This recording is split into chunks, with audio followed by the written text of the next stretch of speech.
Hayworth, thanks so much for joining us. Let's go ahead and look at a couple of races here real quick. First of all, at the Senate race in New Mexico, Tom Udall, the Democrat, has won that. And you also wanted to talk a little bit about what's happening in the governor's race in Maryland. Don't want this to get lost, because Dick Morris made mention of it as he gave us that encyclopedic and historical tour of what's going on here in terms of setting up the 2016 presidential election. But understand, I would take polite exception with Dick Morris about the bluest of the blue states. It is not. It is not Massachusetts any longer. No, instead it is the People's Republic of Maryland. And what is poised to happen there, Larry Hogan, whose dad served in Congress, if memory serves, he is the Republican candidate poised to defeat Democratic Lieutenant Governor Anthony Brown. Now understand the import. Maryland is overwhelmingly Democratic.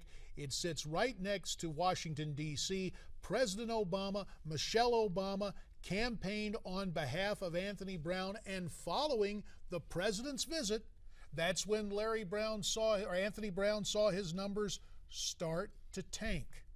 So the problem of proximity to the president and the president weighing in, at least in what some conservatives call the People's Republic of Maryland, could very well result in a Republican governor. Still, let me caution you, because I'm sure Baltimore City has yet to come in. We've seen close races in the past there. We'll keep an eye on Maryland, but it would be huge if Larry Hogan, in fact, prevails. Dick Morris mentioned it as a fait accompli, given his record tonight.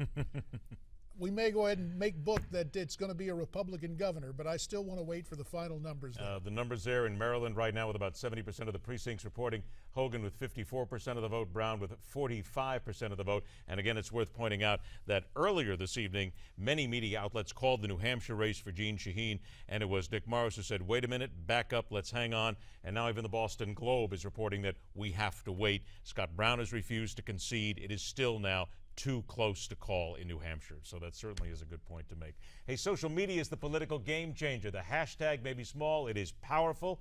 Let's tell you about how powerful. Silva Harapetian, I'm sorry, see, that's what happens late at night. Silva, go ahead. Just smack me around a little bit. That's Silva all right. Harapetian is here in our exclusive Max Cafe to explain how the hashtag is making and breaking the campaign. Silva? Well, hashtags are kind of like keywords that can be searched on Twitter. So if you attach a hashtag to a word, it really does have an effect. And a lot of candidates have used it to actually push their campaign, but then a lot of people, a lot of voters have used it to actually sway and make comments in regards to different campaigns. And in this particular case, I'm going to talk to Stacy because she's actually researched some of these hashtags. And let's start with the Illinois governor's race. That was one that went viral. The campaign had nothing to do with it. This was just all voters.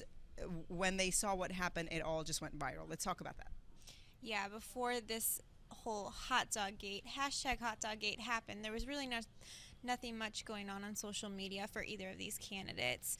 When Bruce Rauner ordered a hot dog with ketchup on it, everyone, because that's a big no-no in the state of Illinois, you just don't order ketchup on your hot dog. Apparently you do it with everything on it. I'm learning, but this was a big deal because it was caught on tape and the video went viral, which then gave birth to the hashtag hotdoggate, hashtag ketchupgate, which then made things even worse. So what did the campaign do to contain it? Actually, one of the staffers at Bruce Rauner's campaign came out and said that it was her hot dog, and that's for me. I wanted ketchup on my hot dog. So let's take a look at the graphic up on the screen explaining hot dog gate to my mom, who pays no attention to the daily political cycle. Makes it seem a little silly because it is. However, it was something that was talked about. The other hashtag that was really powerful was Fangate in the Florida governor race. Can we see something? There was a lot of people that actually made graphics or used photos, and they made it to get a point across with the governor race with Fangate. You may remember gubernatorial candidates actually. There we go. Take a look at that screen. You see how many people were actually tweeting about this.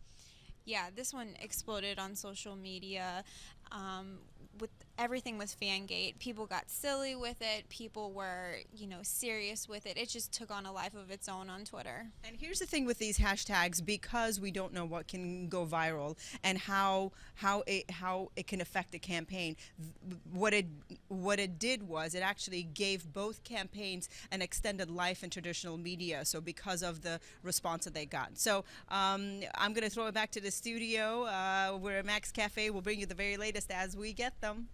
Well, all right. Thanks so much, Silva. Yeah, it's interesting. Those particular hashtags may have trended in terms of circulation and going viral on the internet, but in terms of the final result, I guess Bruce Rauner explained away the ketchup on the hot dog. He's the governor-elect in Illinois, and despite Charlie Crist having the fan, he did not get the win tonight in Florida. So again, separation, it raises another question we'll have to talk about in the days ahead. Do we have, in essence, political voyeurs, people who are happy to tweet and go social media, but not actually step in and cast a vote? I only have one question now. Let's go ahead and get to it.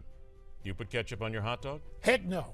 Good man. I just wanted to go ahead and check that because we all know that when it comes to being true Americans, only mustard belongs on a hot dog. Oh, that'll start a hashtag right there, okay? I can hear them arguing already. You Decide 2014 will continue. The Midterms, You Decide 2014 will be back in just a moment.